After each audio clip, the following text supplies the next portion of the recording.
আল্লাহর হাবিব ইরশাদ করেন, মা মিন আইয়ামিন আল আমালুস সালিহু ফিহা আহাব্বু ইলাল্লাহি মিন হাযিহিল আইয়াম, ইয়ানি আইয়ামাল আশর।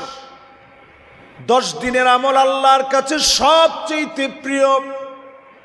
এই 10 দিন আল্লাহর কোন গোলাম যদি আমল করে, ছোট ছোট আমলের কারণে, বড় বড় আমলের কারণে, অন্য সব সময়ের চাইতে এই সময়ের আমলগুলার কারণে বান্দাকে যিনি দামি বানায়া দিবেন তিনি কে?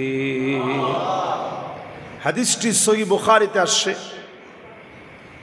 মুসনাদে আহমদে আসছে, তিরমিজিতে আসছে, সহিহ ইবনে হিব্বানে আসছে। অসংখ্য হাদিস গ্রন্থের ভিতরে হাদিসটি আসছে। আল্লাহর কাছে সময়টা সবচেয়ে দামি সময়। সময়ের ভিতরে 10 দিন, দিনের দিক থেকে আল্লাহর কাছে এতটাই দামি, এই জমিনের ভিতরে এর চাইতে দামি দিবস আর হতে পারে না। পড়েন আল্লাহু আকবার। এমন একটা সময়ের দিকে যখন আমরা আগাচ্ছি, এমন একটা সময় যখন আমাদেরকে আহ্বান করছে, আমাদেরকে ডাকছে ক্ষমা পাওয়ার জন্যে, প্রথম আমলটাই হচ্ছে জিলহজ মাসে আমি আপনি প্রত্যেকে এ মাসের চাঁদ যখন উদিত হবে একটা দোয়া পড়ে নেওয়া। নবীজি যেই দোয়াটা পড়তেন, যদি আপনি আমি আরবিতে না পারি, বাংলায় অন্তত বলার চেষ্টা করি। দোয়াটা কি? নবীজি বলতেন, আল্লাহু আকবার, আল্লাহু আকবার, আল্লাহু আকবার, আল্লাহুম্মা আহিল্লাহু আলাইনা বিল আমনি ওয়াল ঈমান ওয়াস সালামাতি ওয়াল ইসলাম ওয়াত তাওফীকি লিমা তুহিব্বু ওয়া তারদা রব্বি ওয়া রাব্বুকাল্লাহ হিলালু রুশদি ওয়া খাইর। এই দোয়াটার বাংলা অর্থ হচ্ছে আল্লাহর কাছে আমি আপনি বলে নেওয়া, আল্লাহ আপনি সবচেয়ে বড়, আল্লাহ আপনি সবচেয়ে বড়, আল্লাহ আপনি সবচেয়ে বড়। আল্লাহ আপনি আমাকে একটা নতুন চাঁদ দিয়েছেন, নতুন একটা মাস আল্লাহ আপনি আমাকে দান করেছেন। এই মাসের পূর্ণ বরকত আল্লাহ আপনি আমাকে দান করেন, নিরাপত্তার চাদরে বেষ্টিত করেন। এই মাসটাকে আমার জন্য শান্তিময় করে দেন। আল্লাহ চাঁদেরও মালিক আপনি, আমারও মালিক আপনি। এই মাসে পছন্দনীয় কাজগুলা করার তৌফিক দান করেন। যেই কাজে আল্লাহ আপনি খুশি হবেন এমন কাজগুলা বেশি বেশি করার তৌফিক দেন। এই চাঁদটাকে, এই মাসটাকে আমার জন্য কল্যাণকর বানায় দেন। এই দোয়া আল্লাহর যে গোলাম পড়বে, পুরা মাসটাকে আল্লাহ পাক নিরাপত্তার চাদরে বেষ্টিত বানায় দিবে। সুবহানাল্লাহ। জিলহজ মাসের প্রথম আমল চাঁদ নিজে দেখে এই দোয়াটা পড়ে নেয়া। কাজটা সহজ না কঠিন? আমরা এই সুন্নাহটা এখন ছেড়েই দিয়েছি। যদি মেঘাচ্ছন্ন আকাশের কারণে দেখতে না পারেন, অন্তত আপনি ছাদের উপরে উঠলেন, ট্রাই করলেন, যতটুকুন চেষ্টা আপনি করছেন চাঁদটা দেখার জন্য, দোয়াটা তখন পড়লেন। এই পড়ার মধ্য দিয়ে আমার আপনার সওয়াবের একটা দরজা খুলে যাবে। এ মাসকে যিনি বরকতে পরিপূর্ণ করবেন তিনি কে? আল্লাহ। দ্বিতীয় নম্বরে, জিলহজ মাস আসার সঙ্গে সঙ্গে পারলে রোজা রাখা শুরু করবেন। আল্লাহর নবী টানা 9 দিন রোজা রেখেছেন। জিলহজ মাসের শুরু থেকে নিয়ে 9 জিলহজ পর্যন্ত রোজা রাখবেন। এই আমলটা আপনি যদি করেন, আল্লাহর নবীর সুন্নাহ মানলেন, জিলহজ মাসে রমাদানের পরে মোবারক এই জিলহজে বরকতপূর্ণ রোজা রাখার মধ্য দিয়ে আপনার গুনাহগুলা যিনি মাফ করে দিবেন তিনি কে? আরেকটা সুযোগ, রমাদানে আমরা রোজা রাখছি, এই রোজার পরে নফল রোজার একটা সুযোগ, অনন্য সুযোগ আমাদের জন্য। জিলহজে টানা 9 দিন রোজা রাখা। যারা পারবেন নিয়ত করে ফেলবেন যে টানা প্রতিদিন ইনশাআল্লাহ রোজা রাখবেন। রোজা রাখা কঠিন কিছু না, আপনি শুধু একটু অভ্যাস করেন দেখবেন সহজ হয়ে যাবে। নফল রোজাগুলো রাখার মধ্য দিয়ে আল্লাহর নৈকট্য অর্জন করা যায়। আকরাবু মা ইয়াকুনুল আবদু মির রাব্বিহি, আল্লাহ সবচেয়ে নিকটবর্তী হওয়া যায় ফরজ মানার পরে। নফল ইবাদত যারা করবে তাদেরকে যিনি সবচেয়ে নিকটবর্তী বান্দা বানায় দিবেন তিনি কে? এই জন্য 2 নাম্বার আমল, টানা 9 দিন পারলে রোজা রাখবেন জিলহজ মাসে। 3 নাম্বার আমল নবীজি আমাদেরকে শিখিয়ে দিলেন, ফাআকফিরু ফীহিন্না আত-তাকবীর ওয়াত-তাহলিল ওয়াত-তাহমিদ। এই জিলহজ মাসের মুবারক সময়ে 3টা জিকির বেশি বেশি করা। বলেন কয়টা জিকির? সবাই বলি কয়টা? 1 নাম্বার জিকির হবে তাকবীর। তাকবীর মানে আল্লাহু আকবার। তাকবীর মানে কি? দেখবেন ছোট ছোট বাচ্চা জালেমের জুলুমের শিকার হয়ে তারা দেখবেন স্লোগান দেয় তাকবীর আল্লাহু আকবার, তাকবীর আল্লাহু আকবার। এই তাকবীরটা বেশি বেশি দিবেন। জিলহজ মাসের চাঁদ দেখার পর থেকে এই তাকবীর শুরু হয়ে যাবে। আল্লাহু আকবার, আল্লাহু আকবার, আল্লাহু আকবার, আল্লাহু আকবার, যত পারেন বলবেন। এরপরে তাহলিল, লা ইলাহা ইল্লাল্লাহ, লা ইলাহা ইল্লাল্লাহ বলার চেষ্টা করবেন। ফায়দাটা কি?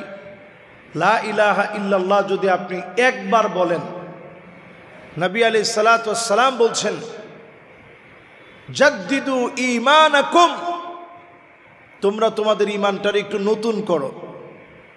তো সাহাবায়ে কেরাম বিনয়ের সঙ্গে প্রশ্ন করলেন, নবী কাইফা নুজাদ্দিদু ঈমানানা, ঈমানটারে আমরা নতুন বানাবো কেমনে?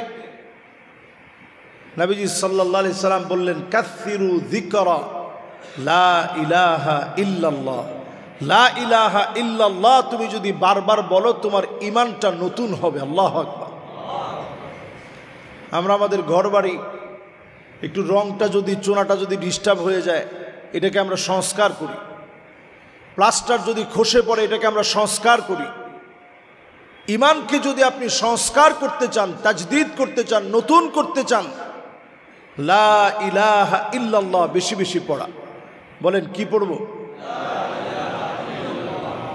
এর দ্বারা আল্লাহ তাআলা ঈমানটাকে নতুন করে দিবে, নবায়ন করে দিবে।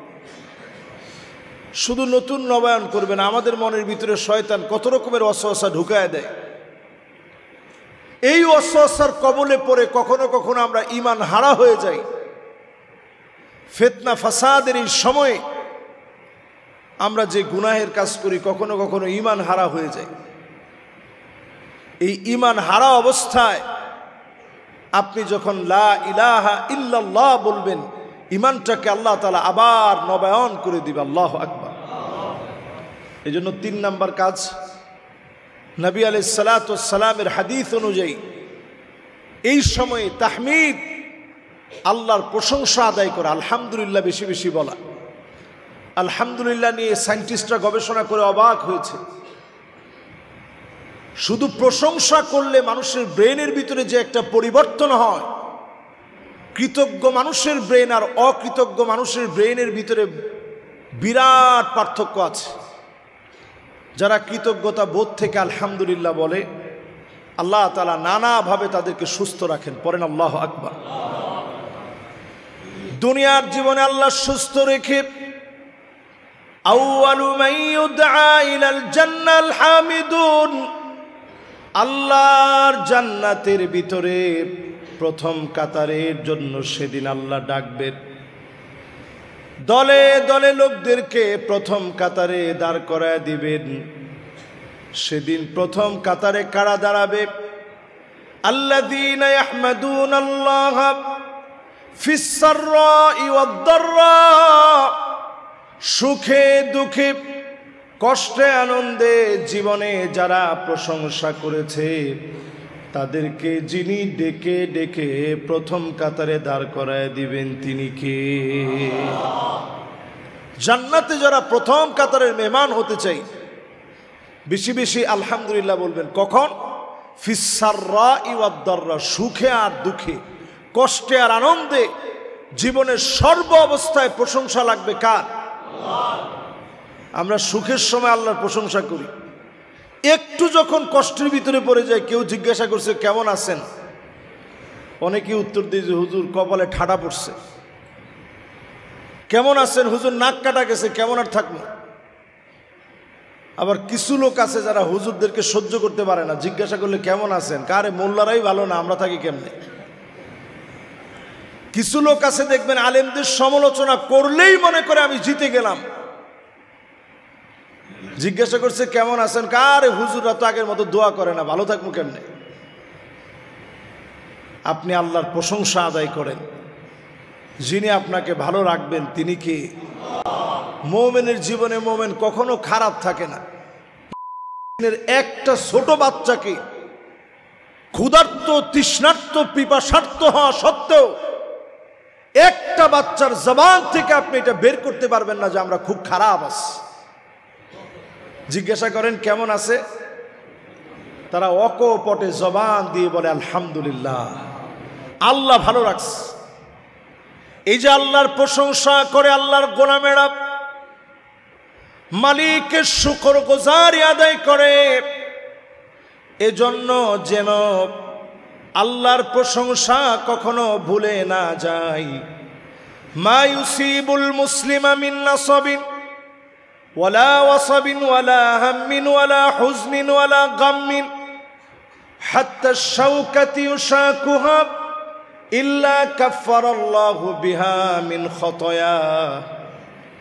মুমিনের শরীরের ভিতরে যদি কাটা বিঁধে যায়, ব্যবসার ভিতরে যদি ক্ষতির ভিতরে পড়ে যায়, বিপদ মুসিবত যদি পেয়ে যায়, মুমিনকে মালিক ভুলে যায় না, যিনি ডেকে ডেকে মুমিনের গুনাহ মাফ করে জান্নাতি বানায় দেন তিনি কে? যতগুলা বিপদে আপনি পড়লেন জীবনে, আপনি খেয়াল রাখবেন এই বিপদগুলো আল্লাহ তাআলা বিভিন্নভাবে পরীক্ষা নিয়েছেন। বড় বিপদ হতে পারত, ছোট বিপদ দিয়ে আল্লাহ কাটায় দিছেন। আল্লাহ রাব্বুল আলামিন দুনিয়ার জীবনে একটু কষ্টে আপনাকে রেখেছেন, আখিরাতের জীবন আল্লাহ সুখময় করে দিবেন। আপনার আমার জীবনের পরীক্ষার কথা চিন্তা করে দেখেন, পেয়ারা হাবিবের জীবনের পরীক্ষার কথা একটু চিন্তা করেন। আমি আপনি জীবনে কয়দিন না খেয়েছিলাম? নবীজির জীবনে প্রায় সময় ফজরের নামাজ পড়ে নবীজি আসতেন, এসে প্রশ্ন করতেন ঘরের ভিতরে কি কোনো খাবার আছে? আম্মা জানরা এক বাক্যে উত্তর দিতেন, নবী ঘরের ভিতরে কোনো খাবার নেই। নবীজি রোজা রেখে ফেলতেন, ক্ষুধার্ত অবস্থায় একটু পানি খেতে পারে নাই, এক ঢোক পানি নবীজি খায় নাই, একটা খেজুর পর্যন্ত খেতে পারে নাই। এই দুনিয়ার সর্বশ্রেষ্ঠ মানুষ, সমস্ত নবীদের সর্দার হওয়ার পরেও এক ঢোক পানি তিনি খেতে পারে নাই। এরপরও একবার আল্লাহরে বলে নাই যে আল্লাহ এই কষ্ট আমার কেন আপনি দিলেন? কারণ নবীজি জানেন এই কষ্টের কারণে উম্মতদেরকে যিনি সুখে রাখবেন তিনি কে? আজকের আরবের দিকে তাকায় দেখেন, এই বিলাসী জীবন, কোনো কিছুর অভাব নাই। এগুলো নবীদের অবদানের কারণে, পরীক্ষায় সবরের কারণে আল্লাহ দিয়েছেন। যেই ঘরটার সামনে আমরা প্রদক্ষিণ করি, কাবাকে তাওয়াফ করি, এই ঘরটা যখন প্লাবনের পরে যখন একটা সাইড যখন ঢুকে গিয়েছিল, আল্লাহ পাক এই ঘরটাকে পুনর্নির্মাণ করাবেন। ইব্রাহিম আলাইহিস সালামরে বললেন তুমি তোমার সন্তানটারে রেখে আসো। ৮৬ বছর পরে সন্তান হইছে, বলছে যাও রেখে আসো। ইব্রাহিম আলাইহিস সালাম সে সন্তানকে যখন রেখে আসতেছেন, কলিজার ভিতরে টান লেগে গেছে,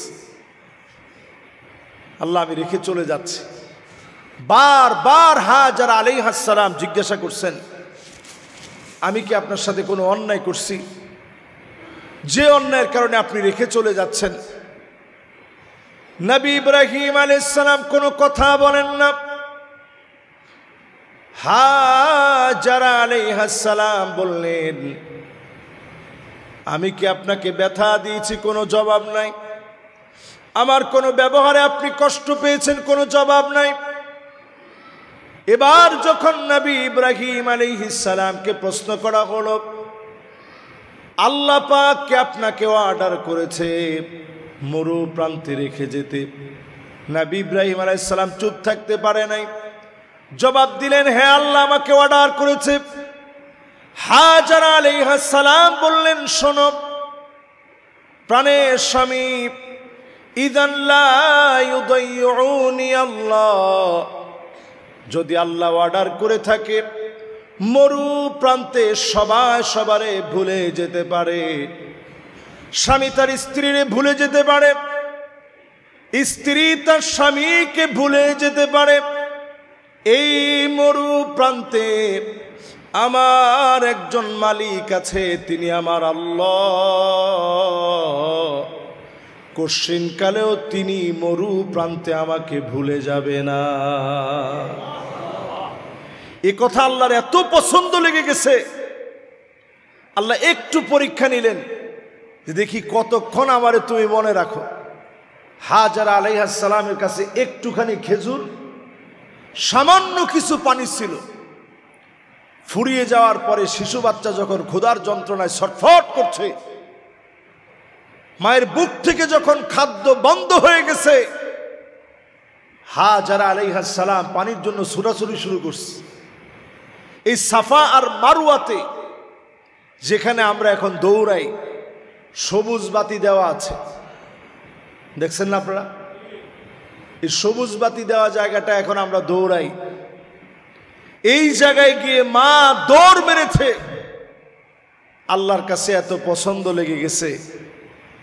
আজ অবধি হাজিদের জন্য কাজটাকে আল্লাহ আবশ্যক বানায় দিয়েছে। আল্লাহ, আপনি উমরা করতে যাবেন, 7 বার তাওয়াফ করার পরে সাফা মারওয়ায় সাই করা লাগবে, এরপরে হালাল হতে হবে। হজ করতে যাবেন, এই জায়গায় আপনাকে দৌড়াইতে হবে। তো দৌড়ানোর এক পর্যায়ে তিনি তাকায় দেখেন ছোট্ট শিশু বাচ্চার পায়ের নিচ থেকে পানি উঠতেছে। উনি দৌড়ায় আইসা ওনার ভাষায় বললেন, জম জম, মানে থাম থাম। যেই পানির জন্য এতক্ষণ দৌড়াইলাম, এই পানি যায় কই? তিনি থামতে বললেন। আল্লাহ তাআলা নির্দিষ্ট একটা জায়গার ভিতরে এমন পানি দিলেন, সেকেন্ডে সেকেন্ডে এত এত লিটার পানি উঠানো হয়, কিন্তু পানির লেয়ার সামান্য একটু নিচে নেমে গেলে মুহূর্তের ভিতরে আল্লাহ তাআলা আবার এটা পরিপূর্ণ করে দেন। সুবহানাল্লাহ।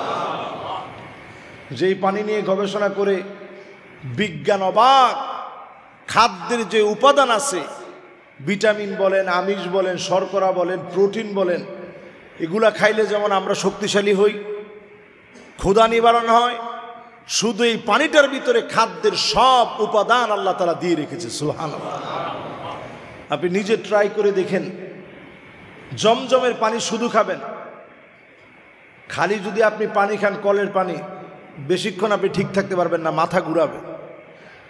একদিন যদি পুরা দিন আপনি নিয়ত করেন যে ভাত না খেয়ে, প্রোটিন না খেয়ে, আমিষ না খেয়ে শুধু পানি খাবেন, একটা পর্যায়ে গিয়ে দেখবেন আপনার পেট খারাপ হয়ে যাবে, মাথা প্রচণ্ড ধরে যাবে, আপনি ঠিক থাকতে পারবেন না। কিন্তু জমজমের পানি এমন পানি, আপনি পুরা দিন যদি নিয়ত করেন শুধু পানি খেয়ে থাকবো, এই পানি খেয়ে আপনি থাকতে পারবেন। বলেন আল্লাহু আকবার। এটা এমন পানি। ওই যে হাজারা আলাইহিস সালাম ঠিক যখন তিনি আল্লাহর কাছে বলেছিলেন, ইযান লা ইউদাইউনি আল্লাহ, সবাই ভুলে গেল, আমার আল্লাহ আমারে ভুলবে না। আল্লাহ ঠিকই মনে রাখছেন। আল্লাহু আকবার। এই জিলহজ মাসের মুবারক বরকতপূর্ণ আরো একটি আমল হচ্ছে, যারা নিয়ত করছেন কোরবানি দিবেন,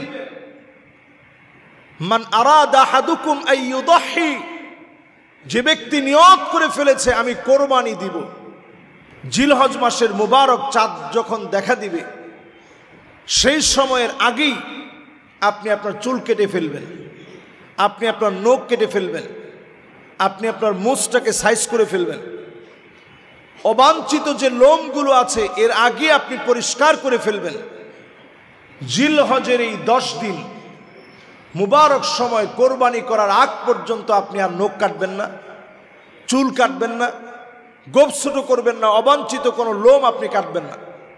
এটা আপনি ছেড়ে দিবেন। নবী সাল্লাল্লাহু আলাইহি সাল্লাম ছেড়ে দিয়েছেন। বাচ্চাদেরকেও আপনারা এই সময়টাতে, যেহেতু কোরবানির সময়, যারা কোরবানি দিতে পারেন না তারাও নিয়ত করে আমল করবেন যে আল্লাহ আমি তো কোরবানি দিতে পারলাম না, কিন্তু জিলহজের বরকতপূর্ণ সময়ে নবীজি আমলটা করছে, আপনি সওয়াব দিয়েন। আল্লাহ আতিয়াব ওয়া আকসার, আল্লাহ এর চাইতে মহাপবিত্র। আপনি যদি নিয়ত করেন, আমল করার চেষ্টা করেন, অবশ্যই যিনি সওয়াব দিয়ে দিবেন তিনি কে? আল্লাহ। তাহলে গেল 4 নাম্বার। 5 নাম্বার আমল, এই সময় মুবারক বরকতপূর্ণ সময়ে নফল ইবাদত বেশি বেশি করা।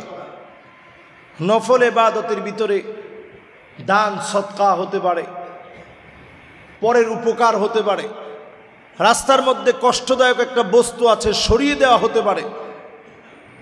এই প্রত্যেকটা কাজ একজন মুমিনকে দেখে আপনি হাসি দিলেন, হাসি দিছেন তাকে ক্রিটিসাইজ করার জন্য না, হাসি দিছেন তার সাথে সুন্দর ব্যবহারের অংশ বিশেষ, এটাও সাদাকা হবে। একজন রিক্সা চালক, তার রিক্সায় আপনি উঠলেন, যাওয়ার পরে আপনি 5টা টাকা বাড়ায় দিলেন।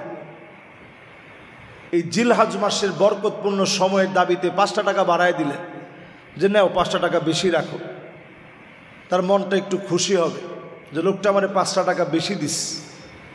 নবী আলাইহিস সালাম বলছেন, ইন্না মিন আবাররিল বির আই ইউদখিলা সুরুর ফি কলবি আহাদিকুম। এই যে আরেকজনের মনে আপনি একটু আনন্দ প্রবেশ করিয়ে দিয়েছেন, এটা ওই দিনের ভিতরে সবচেয়ে সওয়াবের কাজ হিসাবে গণ্য হবে। বলেন আল্লাহু আকবার। এই কাজটা আমরা করব। ঘরের মধ্যে গিয়ে স্ত্রীদের কাজের মধ্যে সহযোগিতা করব, সন্তানদের সঙ্গে সময় কাটাবো। আমরা কথাবার্তা যখন স্ত্রীদের সঙ্গে বলি, তখন আমরা উচ্চবাচ্য রাগ না করে বরং সুন্দর কথা বলবো। এই সময়টা বরকতের সময়, এই সময় ট্রেনিং বিল্ড আপের সময়। জিলহজের মুবারক মাসে আল্লাহ তাআলা এটাকে নিষিদ্ধ মাস বানিয়েছেন। ঝগড়া করা, বিভেদ করা, বিচ্ছেদ করাকে আল্লাহ তাআলা হারাম বানায় দিয়েছেন। আরবের লোকেরা সেই জামানায়, ইসলামের পূর্ব সময় থেকে নিয়ে এই সময় আসলে অস্ত্রগুলা সব তারা খাপের ভিতরে প্রবেশ করিয়ে ফেলতেন। মারামারি, দাঙ্গা হাঙ্গামা সব ভুলে যেতেন। তাদের চরিত্র যদি এই হয়, তাহলে আমাদের চারিত্রিক পরিবর্তন কেমন হওয়া উচিত চিন্তা করেন। এজন্য এই মুবারক সময়ে মারামারি, কাটাকাটি, হানাহানি, ভেদাভেদ সব আমরা ভুলে যাব। জিলহজের বরকতে আল্লাহ তাআলা চাইলে আমাদের গুনাহ খাতাগুলো মাফ করে দিবে। সুবহানাল্লাহ বিহামদিহি। 6 নাম্বার আমল, 9 জিলহজ ফজর থেকে নিয়ে 13 জিলহজ আসরের নামাজ পর্যন্ত মোট 23 ওয়াক্ত। কয় ওয়াক্ত? এই 23 ওয়াক্ত নামাজের পরে আমরা পড়ে থাকি, কি পড়ি বলেন তো দেখি? মাশাআল্লাহ, আল্লাহু আকবার, আল্লাহু আকবার, লা ইলাহা ইল্লাল্লাহু, আল্লাহু আকবার, আল্লাহু আকবার, ওয়ালিল্লাহিল হামদ। মুখস্থ আছে না সবার? আস্তে পড়বো না জোরে পড়বো? জোরে। যদি আপনি নামাজ নাও পান, ধরেন 1 রাকাত পাইছেন, 1 রাকাত পাওয়ার পর ইমাম সাহেব তো পড়ে ফেলছে, আপনি সালাম ফিরানো মাত্র আপনি নিজে নিজে পড়ে ফেলবেন। এটা এই সময় একটি আবশ্যক আমল, ওয়াজিব একটা আমল। এটা আমরা পারত পক্ষে কেউ আমরা ছাড়ব না। ঘরের যারা মহিলারা আছে তারাও ঘরের মধ্যে পড়বে।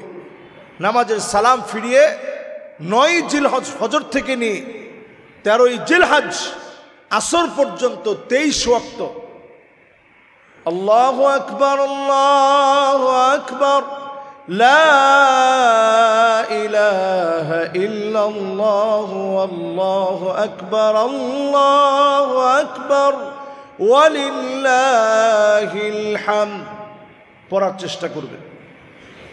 এরপরে 7 নম্বরে এই সময়ের মুবারক আমল জিলহজের 10ম তারিখ, এই মুবারক সময়টাতে কোরবানির পশু যখন জবাই করবেন, এর এক এক ফোঁটা রক্ত যখন পড়বে, এই ফোঁটায় ফোঁটায় যিনি গুনাহ খাতা মাফ করে দিবেন তিনি কে? এমনকি যতগুলা চুল আছে, পশুর গায়ে যে পরিমাণ লোম আছে, এই পরিমাণ গুনাহ আল্লাহ রাব্বুল আলামিন তার গোলামের এই পরিমাণ গুনাহ আল্লাহ তাআলা মাফ করে দেয়। সুবহানাল্লাহ। এই সময়টাতে আমরা একটা কমন ভুল করি বাংলাদেশ। আজকে থেকে এই ভুলটা ইনশাআল্লাহ এখন যারা শুনছেন, মিডিয়ার কল্যাণে যারা পরবর্তীতে শুনবেন, আমরা যখন জবাই করি পশুটাকে, তখন হুজুরের কাছে একটা লিস্ট ধরাই দিই, হুজুর এই নামে কোরবানিটা করেন।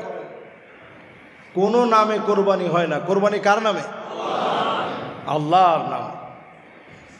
আমাদের পক্ষ থেকে আল্লাহর নামে কোরবানি।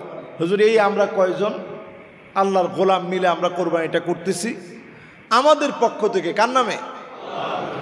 হুজুরের লিস্টটা ধরাই দিয়ে এটা আর বলা যাবে না যে হুজুর এই আমগর নামে কোরবানি। কোরবানি কার নামে? এরপরে যখন ছুরিটা চালানো হয় সবাই আমরা চুপ থাকি। আর এখনকার প্রজন্ম আমরা যারা আছি, আমরা এখন ব্যস্ত থাকি যে সেলফিটা উঠাই, কেমনে জবাইটা হয়েছে, জবাইটার সময় পশুর কন্ডিশন কি ছিল এটা ভিডিওতে একটু ধরে রাখি। এরপরে আবার জবাই হওয়ার পরে ওই ছুরির মধ্যে একটু রক্ত লাগানো থাকে, এটা এরকম উঁচা করে এরপরে আমরা ছবিটা উঠাই। তো ফেসবুক এখন এই ব্যাপারে অনেকটা হার্ড লাইনে আছে, রেস্ট্রিকশন দিয়ে রাখছে। এরকম ছবি দিলে ফেসবুক থেকে আপনার একটা ঝামেলা হবে। তো চিন্তা করেন আমাদের ইমানের অবস্থা কোন জায়গায়। একটা পশু আল্লাহর কাছে কোরবানি হওয়ার জন্য চলে গেছে। 2 লাখ টাকার যে পশুটা আপনি কোরবানি দিছেন, ওই পশুটা যদি চাইতো 7 জনে মিলে তারে ধরে রাখতে পারত। আমাদের মধুবাগে না মগবাজারে কিছুদিন আগে একটা মহিষ একটু পাগলা হয়ে গেছে। কোন জায়গায় জানি এটা? এই যে 940 গড়ে একটা মহিষ শুধু একটু পাগলা হয়ে গেছে। টিন টুন বেড়াটেরা সব ভেঙে তছনছ করে ফেলছে, এবং মানুষের নাক, কারো মুখ, কারো হাত থেতলে ফেলছে। একজন বলে মারাও গেছে, ওটা আমি সঠিক ভালো জানি না, একজন মারা গেছে। তা আপনি একটু চিন্তা করেন, একটা মহিষ ক্ষিপ্ত হয়ে গেলে যদি এই অবস্থা হয়, লক্ষ লক্ষ প্রাণী সেদিন কোরবানি হচ্ছে, যদি কোনোভাবে ক্ষিপ্ত হয়ে যায় আপনি ধরে রাখতে পারতেন না। এরা আল্লাহর জন্য কোরবান হতে চায়, এই মানসিকতা নিয়ে সে ছুরির নিচে শুয়েছে। ইসমাঈল আলাইহিস সালাম যেমন বলেছে, ইয়া আবা তিফআল মা তুমার সাতাজিদুনি ইনশাআল্লাহু মিনাস সাবিরিন। বাপ আপনি ছুরি চালায়া দেন, আমাকে আপনি ধৈর্যশীলদের কাতারে পাবেন। যেইভাবে ছুরি চালায়া দিয়েছে, কেমন যেন বোবা প্রাণীটাও বলতেছে ছুরি চালায়া দেন, আমি সবর করছি। এই সময় আমি আপনি বিসমিল্লাহি ওয়াল্লাহু আকবার জবাই করার সময় সবাই পড়ব, এর দ্বারা যিনি আমাদের কোরবানি কবুল করে নেবেন তিনি কে? অনেকে আগে পিসাবের নাম নেয়, এরপরে বিসমিল্লাহি আল্লাহু আকবার বলে। আপনার কোরবানি হয় না, আল্লাহর কাছে জিন্দিগিতে কোরবানি কবুল হবে না। যেটা আগে পীরের নাম নিয়ে পরে আল্লাহর নাম নেয়, ওই কোরবানি আল্লাহর কাছে কবুল হবে।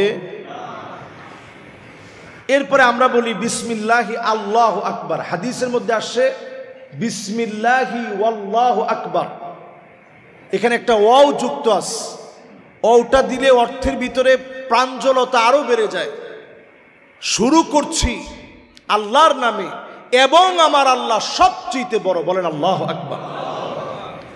আর আপনি যখন বলবেন বিসমিল্লাহি আল্লাহু আকবার, শুরু করছি আল্লাহর নামে, আল্লাহ বড়। আর যখন এবংটা দিবেন তখন ভাষার আধিক্যতা প্রকাশ পাবে। এখানে শব্দের প্রাঞ্জলতা বেড়ে যাবে, শক্তিশালী একটা ওয়াও এখানে যুক্ত আছে। আমরা এটা সহজ করার জন্য বলি বিসমিল্লাহি আল্লাহু আকবার। হাদিসের মধ্যে আসছে বিসমিল্লাহি ওয়াল্লাহু আকবার, বলেন বিসমিল্লাহি। এই তো আমরা কয়জন আজকে শুধরে নিলাম, এইভাবে ইনশাল্লাহ সবাই শুধরে নিলে এটা দেখবেন শুদ্ধ হয়ে যাবে ইনশাআল্লাহ। এরপর 8 নম্বরে মোবারক জিলহজ মাসে আমরা আরাফার দিবসের রোজা একজনও আমরা মিস করব না। প্রত্যেকে অন্তত আরাফার দিবস 9 জিলহজ ওকুফ ও আরাফা, হাজী সাহেবরা যখন আরাফার ময়দানে অবস্থান করবে, আমার দেশে যখন 9 জিলহজ, এটা নিয়ে বাংলাদেশে একটা বিতর্ক হয় প্রতি বছর যে 9 জিলহজের রোজা রাখবো না আরাফার দিবসে রোজা রাখবো। আমি এই ক্ষেত্রে বলি, আপনি টানা জিলহজের প্রত্যেক দিন রোজা রাখেন, এটা তো হাদিস দিয়ে প্রমাণিত। আমাদের দ্বন্দ্ব কলহ করা কোনো দরকার নেই। টানা জিলহজের 9 দিন রোজা রাখেন, শুধু ঈদের দিন ছাড়া এই সময়টাতে আপনি রোজা রাখেন। নবী আলাইহিস সালাতু ওয়াস সালাম বলেন, যদি কেউ আরাফার দিবসের রোজা রাখে, সিয়ামু ইয়াউমে আরাফা, আরাফার দিবসের রোজা যদি আল্লাহর কোনো গোলাম রাখে, আহতাসিবু আলাল্লাহি আইয়ুকাফিরা সানাতাল্লাতী ক্বাবলাহু ওয়াস সানাতাল্লাতী বা'দাহু, আমি আল্লাহর কাছে আশা করি আগের 1 বছর পরের 1 বছরের গুনাহ আল্লাহ মাফ করে দিবেন। আল্লাহু আকবার। এই মুবারক আরাফার দিবসের রোজা কারো যেন মিস না হয়। 9 নম্বরে এই মুবারক জিলহজের বরকতপূর্ণ সময়ে যারা আমরা হজে যেতে পারি নাই, আল্লাহর কাছে আমরা অন্তত দোয়া করতে থাকি, আল্লাহ এই সময়ে আপনি ভালো ভালো কাজ করান, এই সময়ে বেশি বেশি কল্যাণকর কাজ করান, আল্লাহ বেশি বেশি সওয়াবের কাজ করান।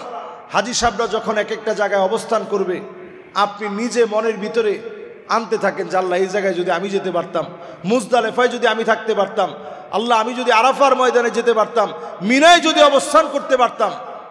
হতে পারে তাসদীকুন নিয়্যাহ, মনের এই পরিশুদ্ধ নিয়তের কারণে আল্লাহ তাআলা আপনাকে হজের তৌফিক দিবেন। যদি তৌফিক নাও পান, নিয়তের কারণে আল্লাহ তাআলা সওয়াব দিয়ে দিবেন। সুবহানাল্লাহ। এই জিলহজ মাসের শেষ 10ম আমল, এই সময়টা খানা পিনার সময়, আইয়ামু আকলিন ওয়া শুরবিন। জিলহজ মাসের শেষ সময়টা, ঈদের পর থেকে আইয়ামে তাশরিকের সময়টা খানা পিনার সময়। এই সময়ে খানা পিনা করবেন। নবী সাল্লাল্লাহু আলাইহি সাল্লাম খানা পিনা করতে বলছেন, আইয়ামু আকলিন ওয়া শুরবিন ওয়া তাহমিদিন। এই সময়টা খানা পিনা করবেন, আরেকজনকে খানা খাওয়াবেন। পরেই নবীজি বলছেন প্রশংসা করবেন আল্লাহর। খানা খেয়ে আপনি আল্লাহর প্রশংসা ছাড়া উঠে যেন না। খানা খাওয়ার পরে আল্লাহর প্রশংসা করবেন, আলহামদুলিল্লাহ বলবেন, নিজে মেহমান হবেন, আরেকজনকে দাওয়াত দিবেন। আল্লাহ রাব্বুল আলামিন আমাদেরকে তৌফিক দান করুক, পড়েন আমিন।